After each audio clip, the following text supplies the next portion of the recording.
Dear student, आज हम लोग फिजिकल केमिस्ट्री का एक टॉपिक जो है मोलैरिटी, जो खूब सवाल आपसे पूछता है ना।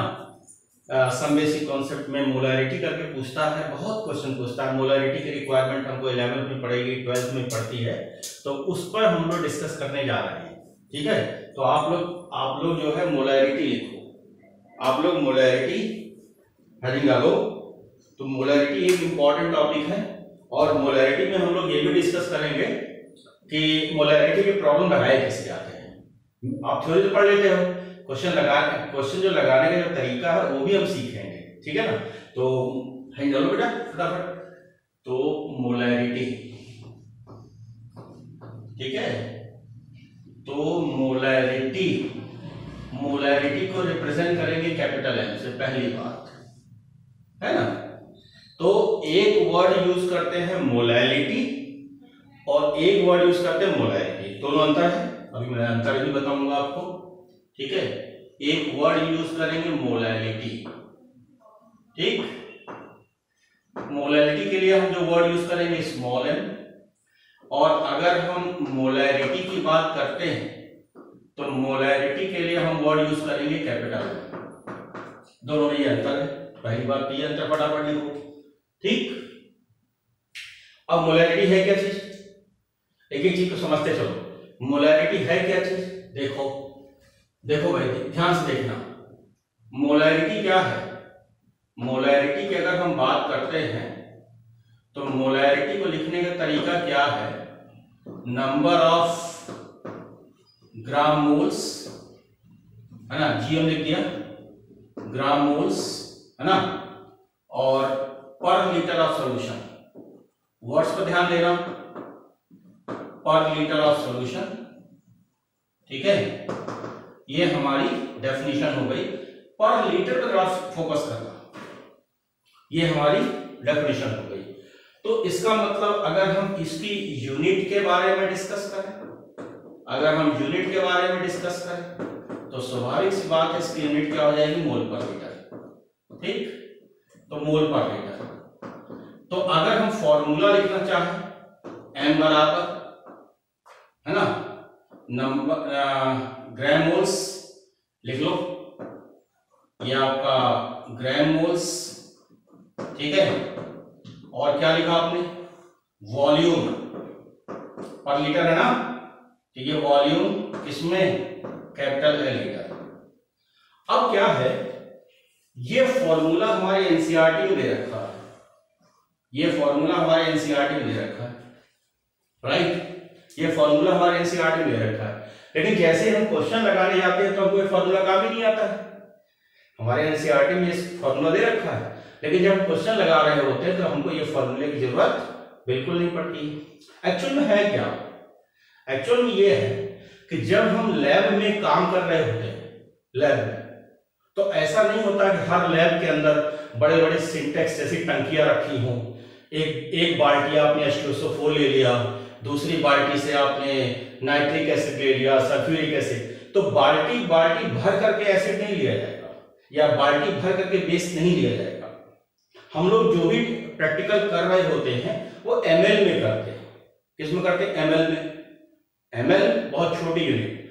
तो हमें क्या करना है, इस लीटर को ml में लिखना है। इस लीटर किस में लिखना है? ml में लिखना है।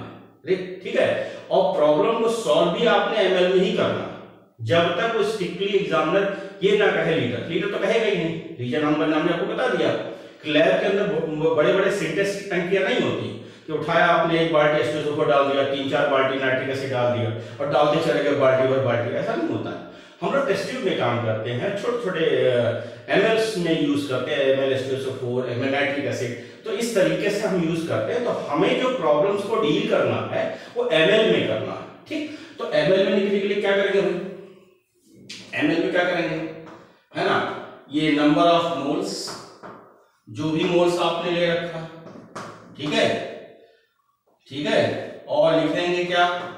वॉल्यूम इन ml जरूर कर लेना भाई, इन ml ये जरूर कर लेना। ब्रैकेट में डाल सकते, कोई दिक्कत वाली बात नहीं, इनटू 1 हो गया। अभी भी बात नहीं बनी, अभी भी हमारी बात नहीं बनी, अभी भी हमारी बात नहीं बनी, इससे भी हमारा भला नहीं होने वाला ज्यादातर। क्यों नहीं भला होने वाला? वो क्योंकि क्वेश्चन में वेट ऑफ सब्सटेंस लिख देता है। क्या लिख देता है? वेट ऑफ सब्सटेंस लिखता है कि इतना वेट है, इतना वेट हमने सब्सटेंस का लिया हुआ है, इसमें हमें मोलैरिटी निकालनी है। यानी कितना सॉल्यूट लेकर के आप पानी में डाल रहे हो या किसी सॉल्यूशन में डाल रहे हो मोलैरिटी को निकालने के लिए। तो हम लोग क्या जानते हैं बेटा? हम लोग ये जानते हैं, क्या जानते हैं कि नंबर ऑफ मोल्स कैसे निकाले जाएंगे। तो नंबर ऑफ मोल्स निकालने के लिए आप फॉर्मूला यूज करोगे वेट ऑफ क्या? सब्सटेंस, जो भी सब्सटेंस है ना, अपॉन क्या? मॉलिक्यूलर वेट किसका?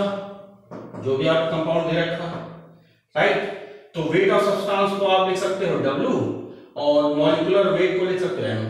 तो एक बात बताओ, इसको मैं अप्लाई करूं यहां पर, तो M बराबर क्या निकल करके आया भाई? M बराबर W into 1000 upon M into M देखो मॉलिक्यूलर मास इंटू वॉल्यूम किसमें? ml में। किसमें? ml में। तो ये जो फॉर्मूला है यही हमको सवाल में यूज करना है, स्टार बनाना बनता है।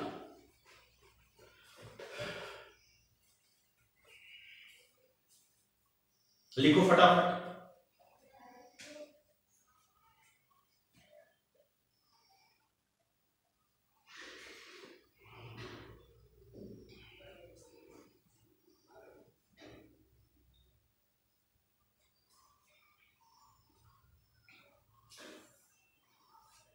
ठीक है बेटा? अच्छा, एक बात सुनो, हम लोग जब कंपटीशन की बात करते हैं, जब हम लोग कंपटीशन की बात कर रहे होते हैं तो एक टर्म पूछता है कि टेम्परेचर डिपेंडेंट और इंडिपेंडेंट। तो हम लोग उसको रखते हैं, ये डिपेंडेंट होगा, ये इंडिपेंडेंट होगा, ये डिपेंडेंट होगा, ये इंडिपेंडेंट होगा। तो हम उसको रटते हैं, है ना, उसको रटते हैं। क्यों? क्योंकि रियल कॉन्सेप्ट हम लोग वर्क नहीं करते। तो क्या है कि हम लोगों से स्टार बना के लिखेंगे, क्योंकि बहुत ज्यादा पूछा जाने वाला सवाल है ये, है ना। तो अगर हमसे क्वेश्चन ये पूछता है कि ये टेम्परेचर डिपेंडेंट है या इंडिपेंडेंट है, अगर हमसे क्वेश्चन ये पूछता है कि वो टेम्परेचर इंडिपेंडेंट है डिपेंडेंट है, तो रटना नहीं है, आपने ये लॉजिक लगाना है कि अगर किसी फॉर्मूले में या किसी कंसंट्रेशन टर्म में वॉल्यूम आ जाए, क्या आ जाए? वॉल्यूम आ जाए। देखो इसमें भी आया हुआ वॉल्यूम, इसमें क्या है? अगर किसी कंसंट्रेशन टर्म में वॉल्यूम आ जाए, क्या आ जाए? वॉल्यूम।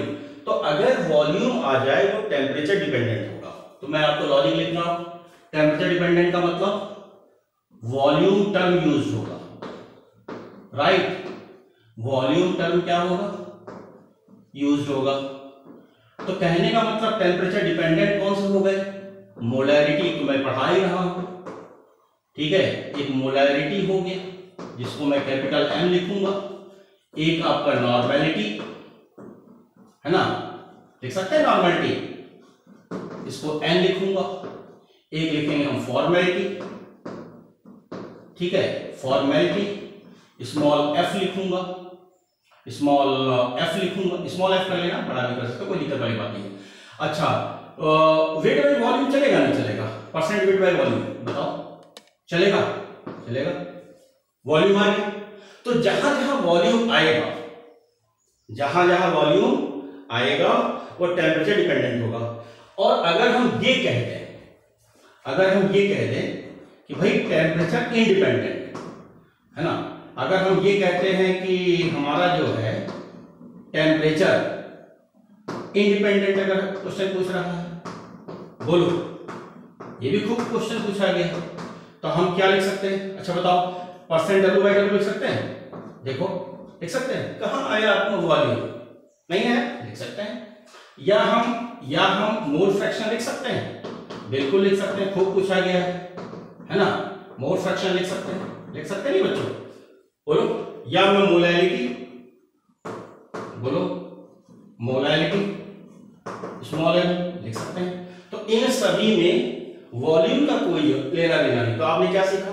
आपने ये सीखा कि अगर वॉल्यूम टर्म आता है, अगर वॉल्यूम टर्म आता है तो टेम्परेचर डिपेंडेंट, अदरवाइज इंडिपेंडेंट। लिखो फटाफट।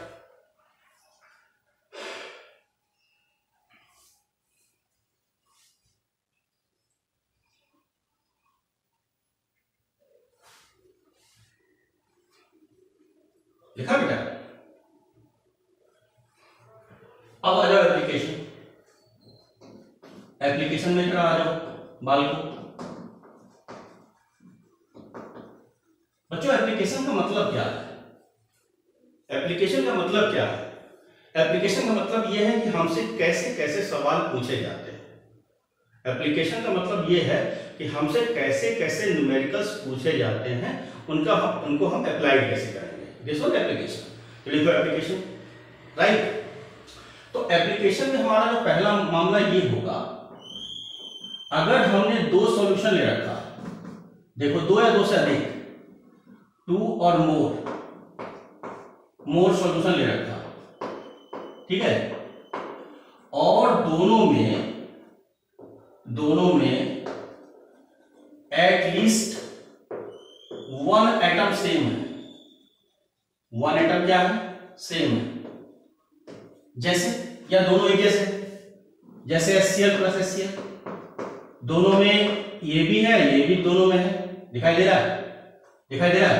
अगर मैंने कह दिया NaNO3 प्लस NaCl, ठीक है, ये वाला दोनों दिख रहा है, राइट। तो रिजल्टेंट मोलैरिटी निकालना, यानी दो सॉल्यूशन को आपस में मिला दिया। मिला कैसे दिया? एक कंटेनर मैंने ये लिया हुआ है और एक कंटेनर मैंने ये लिया हुआ है। इसके लिए मैंने मोलैरिटी M1 वॉल्यूम V1, इसके लिए मोलैरिटी M2 वॉल्यूम V2, और आपसे इनको मिला दिया गया और रिजल्टेंट मोलैरिटी क्या? रिजल्टेंट मोलैरिटी हमने पूछ लिया। तो रिजल्टेंट जो मोलैरिटी है ना बेटा, जो रिजल्टेंट मोलैरिटी है उसको हम लिखेंगे MR। क्या लिखेंगे? MR। अच्छा, एक बात सुनना कि इन दोनों कंपोनेंट में ये हम फॉर्मूला अप्लाई करेंगे। पहले फॉर्मूला क्या यूज करेंगे?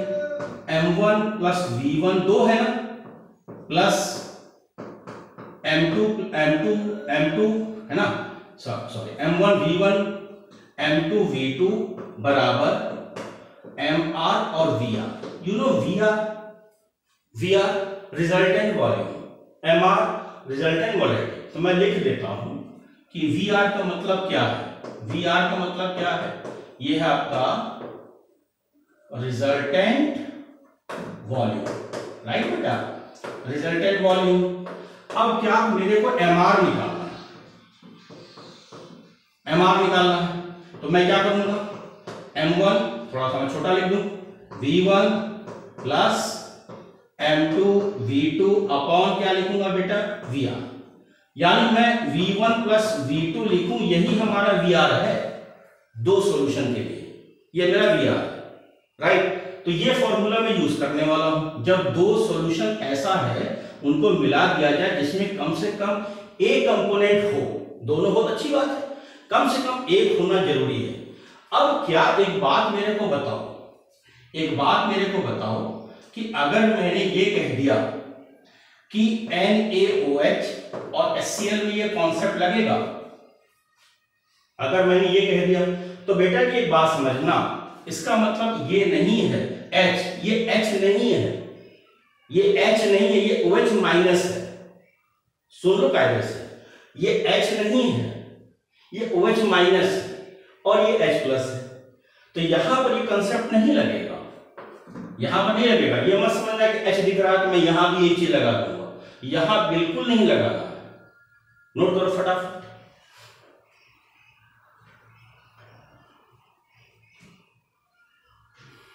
रिजल्टेंट मोलैरिटी को स्टार बनाना बनता है क्योंकि बहुत ज्यादा सवाल पूछा गया है इस पर।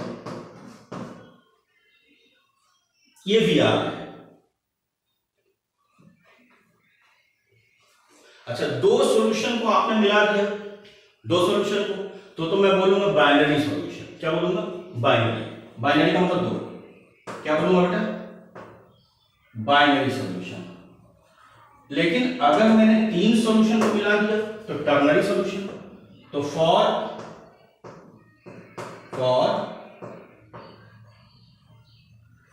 टर्नरी सॉल्यूशन, तो टर्नरी सॉल्यूशन के लिए मैं क्या करूंगा भाई? बोलो, मैं लिख दूं MR। MR बराबर क्या होगा? बोलो, M1 V1 plus M2 V2 plus 3 हो गया ना, M3 V3 अपॉन, बोलो बेटा, V1 plus V2 plus V3। बोलो, होगा नहीं होगा? इसकी जरूरत हमको इक्विलिब्रियम में कुछ ज्यादा ही पड़ेगी। कौन सी इक्विलिब्रियम में? आयन इक्विलिब्रियम, है ना। इसकी जरूरत हमको कुछ ज्यादा, यहाँ पर हमसे आयन इक्विलिब्रियम में इस फॉर्मूले में बहुत सारे क्वेश्चन पूछे गए हैं। नोट करो बेटा।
लिखो बच्चों।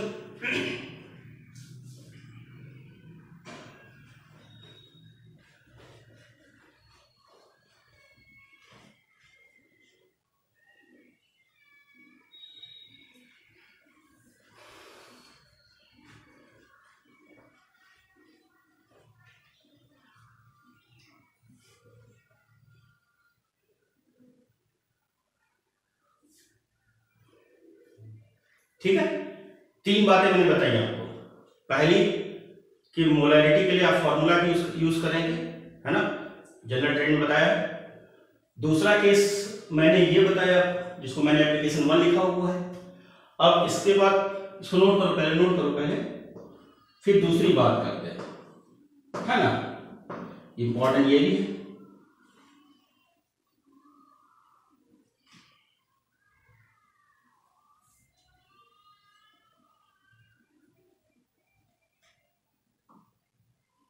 ठीक है बेटा,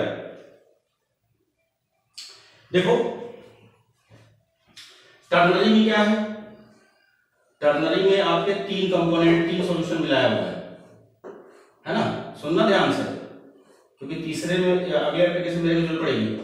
ये आपका M1 है, ये आपका V1 है, ये आपका M2 है, ये V2 है, और ये तीसरा आपने मिलाया हुआ है, ये आपने M3 V3, तीन मिलाया हुआ है। अब क्या है, क्वेश्चन में ये कह दिया है, क्वेश्चन में मोलैरिटी का चल रहा है। क्वेश्चन मेरा क्या चल रहा है? मोलैरिटी का चल रहा है, यानी कि मैं आपसे मोलैरिटी पूछ रहा हूं। मेरा सवाल क्या है? मुझे मोलैरिटी का सवाल है, ये मेरा सवाल है। और अभी तक जो मैंने दोनों इंफॉर्मेशन लिया हुआ है, उन दोनों में मोलैरिटी ऑलरेडी दे रखा है। देखो, मोलैरिटी दे रखा है। अब हमारे पास जो क्वेश्चन आया हुआ है उसने मोलैरिटी को गायब कर दिया।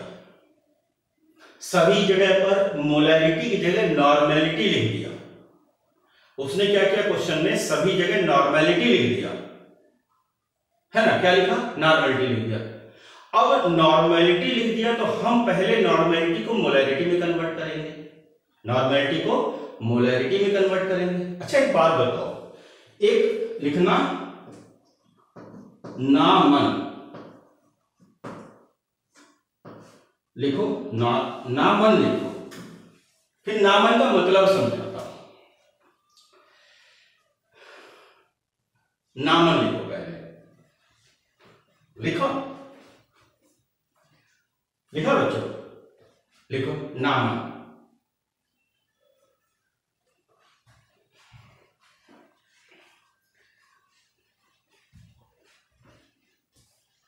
ठीक, नामन का मतलब क्या है? ना का मतलब एन होता है, ना का मतलब एन होता है, बराबर करना। एम का मतलब एम होता है, मोलैरिटी।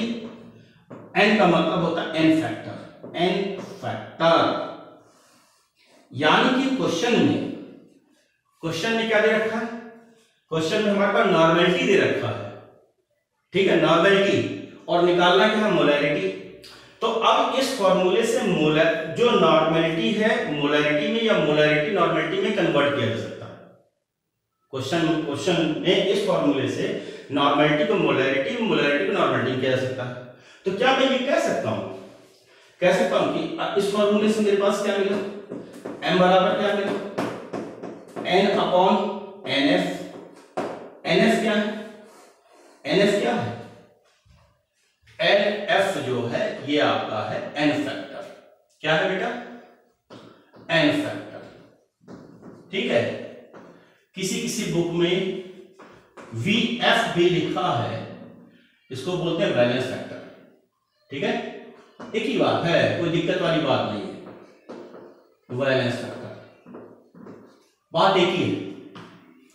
अब जो है, अब यहां पर हमसे क्वेश्चन क्या पूछता है, यानी पहले फॉर्मेट में आइए कि भाई एन फैक्टर कराइए थोड़ा सा। अगर मान लिया कोई एसिड है तो किसी एसिड का जो एन फैक्टर जो होगा वो इक्वल टू बेस होगा। ये किताबों में भी लिखा हुआ है, बुक में ऐसा लिखा हुआ है कि भाई कोई एसिड होगा उसका एन फैक्टर बेस होगा। लेकिन बेस से अच्छा अगर हम OH लिखें तो हमारी बात और अच्छे समझ में आती है। हम बेस नहीं यूज करने वाले हैं, हम बेस वर्ड यूज नहीं करने वाले हैं, हम वर्ड यूज करने हैं number of OH, number of OH use करने वाले हैं। हम बेस नहीं लिखेंगे, बेस किताब में लिखा है, हम भी वही लिखाएंगे तो आप सवाल में कंफ्यूज हो जाएंगे। हम बेस नहीं लिखाएंगे, हम OH लिखवाएंगे। अब क्या है? अब ये है कि हमने जो केस दे रखा है, सबसे बढ़िया केस H3PO2 ले रखा है, या मैंने H3PO3 ले रखा है, या मैंने H3PO4 ले रखा है, राइट। मैं भी सॉल्व करके दिखाऊंगा। पहले मैं एक ट्रिक सिखाता हूं। आप क्या करना कि -1 कर दो, इन सब से -1 कर दो। अब 2 में से 1 कम करोगे तो 1 आएगा, 3 में से 1 कम करो 2 आएगा, और 4 में 1 काम करोगे 3 करेगा। ये हमारा आ जाएगा एन फैक्टर। क्या आ जाएगा? N factor. यानी कि H3PO2 का अगर हम पूछेंगे एन फैक्टर कितना है तो 1, 3 का 2 और 4 का 3। ये मेरा ट्रिक हो गया, यानी कि इससे हम फटाफट बिना सॉल्व किए हम बात को समझ रहे हैं। अब आप कहते हो कि साहब इसको प्रूफ करके दिखाइए, ऐसा कैसे हो गया? तो मैं बोल भी रहा हूं कि जब हम प्रॉब्लम लगा रहे होंगे तो एन फैक्टर को नंबर ऑफ OH कंसीडर करेंगे। देखो जरा क्या वही आता है कि नहीं आता, कि अगर मैंने H3PO2 का स्ट्रक्चर ड्रॉ करना है, ये आपका P हो गया, ये ऑक्सीजन हो गया, ये ऑक्सीजन, और ये H और ये आपका H। देखो OH कितना है? 1। तो इस केस में एन फैक्टर कितना हो गया? 1 हो गया साहब। सिमिलर दिख रहा है 1।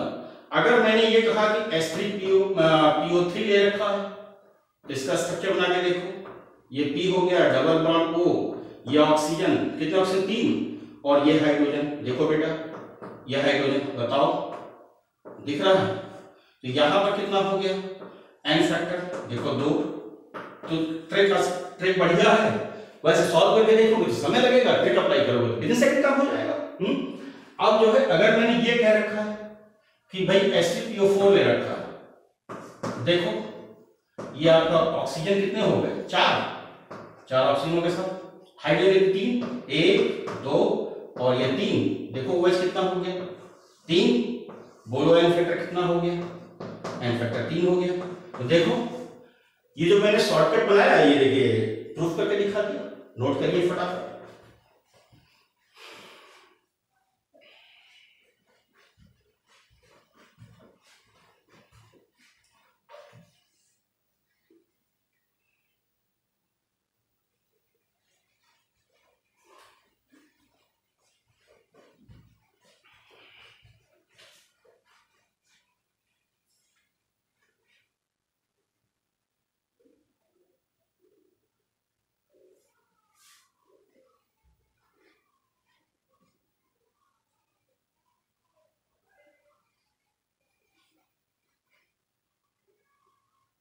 ठीक है बेटा, बाकी एन फैक्टर मैं नॉर्मेलिटी में और डिस्कस करूंगा, इक्विवेलेंट वेट निकालना सिखाऊंगा, उसमें मैं बहुत सबके बता दूंगा मैक्सिमम चीजें को, आयंस के कैटायंस के केस में, एनायन के केस में, सॉल्ट केस में, एसिड के केस में, बेस के केस में, न्यूट्रल के केस में, सारे केसेस में आपको इक्विवेलेंट वेट पे डिस्कस कर दूंगा। नोट करिए।